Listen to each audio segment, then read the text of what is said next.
வணக்கம் ஃப்ரெண்ட்ஸ். இப்போ பார்த்தீங்கன்னா நம்முடைய திருநெல்வேலிக்கு வீரத்தை காட்டின வீரம் விளைஞ்ச வீரபாண்டிய கட்டபொம்மன் தூக்கிலிடப்பட்ட இடத்துல தான் இருக்கும். ரொம்ப வருத்தமாக தான் இருக்குது. இருந்தாலும் நம்மளுக்கு வீரம் விதைக்கப்பட்ட இடம் இங்கே விதைக்கப்பட்டு இருக்குது.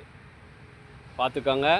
வீரபாண்டி கோட்டையிலே மின்னல் அடிக்கும் வேலையிலே கொலுசு சத்தம் மனசை திருடியது.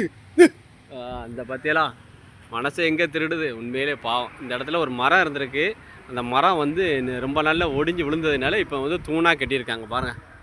நல்ல உண்மையிலே பாருங்கள், அவருடைய வீர வசனங்கள்லாம் இங்கே பறிக்கப்பட்டிருக்கு. இதை பாருங்கள். வீரபாண்டிய கோட்டையிலே மின்னல் அடிக்கும் வேலையிலே கொலுசு சத்தம். இந்த இருக்கிறதுல உள்ளதான் வெண்கல சிலை வச்சு பெரிய சிலையே இருக்குது வீரபாண்டி. உங்களுக்கு பிடிச்சிருந்தா லைக் பண்ணுங்கள், ஷேர் பண்ணுங்கள், கமெண்ட் மற்றவங்களுக்கு ஃபார்வேர்டு பண்ணுங்கள். நானும் எவ்வளோ தான் வீடியோ போடுவேன். என் வீடியோவை கொஞ்சம் பாருங்கள், எதாவது லைக் பண்ணுங்கள். நானும் முன்னேற வேண்டாமா? ஏன் தான் இப்படி பண்ணுது? என் வீடியோவுக்கு ஒரு லைக்காக போட முடியல பாருங்கள்.